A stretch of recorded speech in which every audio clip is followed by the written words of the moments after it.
उपमुख्यमंत्री अजित पवारांकडून पुण्यातील चाकणमधील रस्त्यांची पाहणी, चाकणची वाहतूक कोंडी सोडण्यासाठी अजित पवारांचा दौरा. चाकणच्या पाहणी दौऱ्यादरम्यान पोलीस आयुक्त चौबेंना अजितदादांनी खडसावलं. चाकणच्या चौकात पिंपरी चिंचवड पोलिसांनी वाहनं रोखून धरल्यामुळे अजितदादा संतापले. वाहनं थांबवून कोंडी न करण्याच्या सूचना दिल्या. चाकणला स्वतंत्र महापालिका होणार, उपमुख्यमंत्री अजित पवारांचं सुतोवाच. चाकणच्या वाहतूक कोंडीची पाहणी करताना दिली माहिती. बारामतीची तुलना चाकणशी करू नका, अजित पवारांचं वक्तव्य. सोलापुरात भाजप आमदार गोपीचंद पडळकरांच्या कार्यकर्त्याचं अपहरण. शरणू हांडे कार्यकर्त्याचं अपहरण करून हत्येचा प्रयत्न. अमित सुरवसे असं अपहरण करणाऱ्या संशयिताचं नाव. संशयित सुरवसेसह साथीदारांना पोलिसांनी अटक केली. पडळकरांच्या कार्यकर्त्याच्या अपहरण प्रकरणामध्ये जखमी शरयू हांडे याच्या भावाच्या फिर्यादीवरनं पोलिसात गुन्हा नोंद. आरोपी अमित सुरवसेसह 4 अनोळखी साथीदारांच्या विरोधात गुन्हा दाखल. कबुतरखान्यांवरची बंदी कायम ठेवण्याचा मुंबई उच्च न्यायालयाचा निर्णय. नागरिकांचं आरोग्य महत्त्वाचं असल्याचं हायकोर्टाकडून स्पष्ट. कबुतरखान्यावरती पोलिसांचा मोठा बंदोबस्त. नाशिकमध्ये आगामी महापालिका निवडणुकीच्या पार्श्वभूमीवर ठाकरे आणि मनसेच्या पदाधिकाऱ्यांची आज एकत्र बैठक. महायुतीला घेरण्याची रणनीती ठरवणार. दोन्ही ठाकरेंच्या सेना मूलभूत समस्यांवरती आवाज उठवणार. 11 ऑगस्टला केंद्रीय निवडणूक आयोगाच्या कार्यालयावरती इंडिया आघाडीचा मोर्चा.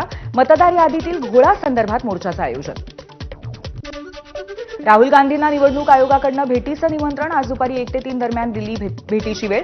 केंद्रीय निवडणूक आयोगावरील गंभीर आरोपानंतर दिली भेटीची वेळ.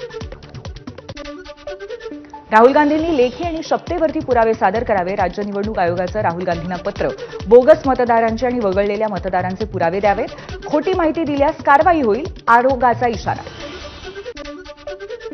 जगदीप धनखड यांच्या राजीनाम्यानंतर नव्या उपराष्ट्रपती पदाच्या निवडणुकीसाठी हालचालींना वेग. एनडीएचा उपराष्ट्रपती पदाचा उमेदवार निश्चित करण्याची अधिकृत जबाबदारी भाजपचे राष्ट्रीय अध्यक्ष जे.पी. नड्डांकडे. ठाकरेंच्या शिवसेनेचं सोमवारी महायुती सरकारविरोधात राज्यव्यापी आंदोलन. ज्या मंत्र्यांवरती आरोप झाले त्यांच्या राजीनाम्याची मागणी करणार.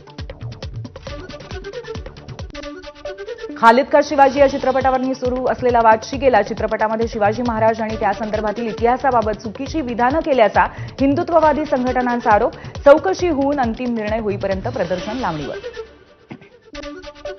मुंबईमधल्या विविध गृहनिर्माण प्रकल्पांच्या परिसरातील अनिवासी गाळ्यांची विक्री केली जाईल. ऑनलाईन नोंदणी आणि अर्ज प्रक्रियेला 12 ऑगस्टला दुपारी 12 वाजल्यापासून सुरुवात होईल. नारळी पौर्णिमेनिमित्त आज मुंबईमध्ये शासकीय आणि निमशासकीय कार्यालयांना स्थानिक सुट्टी जाहीर. त्यामुळे शासकीय कार्यालय पुढचे 3 दिवस बंद असतील. मुंबईतल्या सिद्धिविनायक मंदिरामध्ये 12 ऑगस्टला अंगारकी संकष्टी चतुर्थीनिमित्त दर्शनासाठी विशेष सोय. लाखो भाविकांच्या आगमनाची शक्यता लक्षात घेता सुरक्षेसाठी आणि सुविधांसाठी विशेष व्यवस्था. मुंबईतल्या मध्य रेल्वेवरच्या लोकलमध्ये फुकट्या प्रवाशांच्या संख्येमध्ये वाढ. विनातिकीट प्रवाशांकडून 86 कोटींचा दंड वसूल.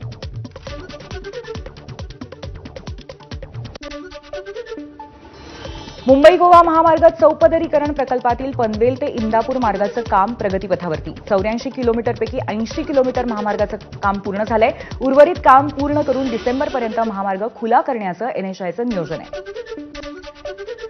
कोकण रेल्वेवरती 4 विशेष रेल्वेगाड्या धावणार. 9 ऑगस्टपासून या रेल्वेगाड्यांसाठी आरक्षण सुविधा उपलब्ध होतील. सलग येणाऱ्या सुट्ट्यांच्या पार्श्वभूमीवर 14 ते 17 ऑगस्ट या कालावधीत अतिरिक्त गाड्या धावणार असल्याची रेल्वे प्रशासनाची माहिती आहे. मुंबईतील बुलेट ट्रेन मार्गादरम्यान ध्वनी प्रदूषण टाळण्यासाठी प्रशासनातर्फे ध्वनी अवरोधक कार्यान्वित. मुंबई ते अहमदाबाद बुलेट ट्रेनच्या 188 किलोमीटर भागात 3 लाखांहून अधिक ध्वनी अवरोधक बसवले असल्याची माहिती. नांदगाव रेल्वे स्थानकाजवळ मालगाडीचा डबा घसरला. राजधानी एक्सप्रेस, धुळे, दादर मेमू गाड्या खोळंबल्या. डबा रुळावरती आणण्याचं काम युद्धपातळीवरती सुरू आहे. बीसीए, बीबीए, बीएमएस आणि बीबीएम या व्यवस्थापन अभ्यासक्रमांच्या प्रवेश अर्ज नोंदणीला आजपासून सुरुवात. राज्यामध्ये या अभ्यासक्रमांसाठी 1 लाखांहून अधिक जागा उपलब्ध आहेत. रक्षाबंधनाच्या दिवशी गेल्या वर्षी सुमारे 12,000 कोटींची उलाढाल झाली होती. यावर्षी त्यामध्ये 22.7% वाढ होण्याची शक्यता आहे आणि 17,000 कोटींचा व्यवसाय होणार असा अंदाज आहे. अजानसाठी मर्यादित आवाजात लाऊडस्पीकर वापरायला परवानगी मिळावी यासाठी 24 दर्ग्यांची मुंबई उच्च न्यायालयात याचिका. 2 आठवड्यात राज्य सरकारला भूमिका स्पष्ट करण्याचे मुंबई उच्च न्यायालयाचे आदेश. पुण्यामध्ये पहाटे 4:30 वाजता कोथरूडमधल्या सुतार रुग्णालयाजवळ असलेल्या गोल्डन बेकरीला भीषण आग. बेकरीमध्ये अडकलेल्या 6 जणांची स्थानिक नागरिकांकडून सुटका. आगीचं कारण स्पष्ट. पुण्यातल्या तानाजीवाडी बस स्टेशनमध्ये पहाटे पार्किंगमध्ये उभी असलेल्या बसला अचानक आग. अग्निशमन दलाकडून घटनास्थळी धाव घेत आगीवरती नियंत्रण. मुंबईहून सिंधुदुर्गात निघालेल्या खासगी बसमध्ये महिलेची छेड काढण्याचा धक्कादायक प्रकार. या प्रकारामुळे पहाटे बस थेट रत्नागिरी ग्रामीण पोलीस ठाण्यात. यवतमाळच्या पुसद बस स्थानकामध्ये परिसरात महिला वाहकाचा आत्महत्येचा प्रयत्न. वेळीच पोलीस आणि जागरूक नागरिकांनी धाव घेतल्यामुळे दुर्घटना टळली. छत्रपती संभाजीनगरच्या सिल्लोडमधील बोरगाव बाजारामध्ये बकऱ्या चारण्यास गेलेल्या 2 अल्पवयीन मुलांचं अपहरण. खंडोबा महाराज मंदिरापासून अपहरण झाल्याचा गुन्हा सिल्लोड ग्रामीण पोलिसांमध्ये दाखल. बीडमध्ये मनोज जरांगेंच्या लिफ्ट अपघात प्रकरणी विद्युत विभागाची रुग्णालयाला नोटीस. तर रुग्णालयानं नूतनीकरण न करताच विनापरवाना लिफ्ट सुरू ठेवल्याचं तपासात उघड.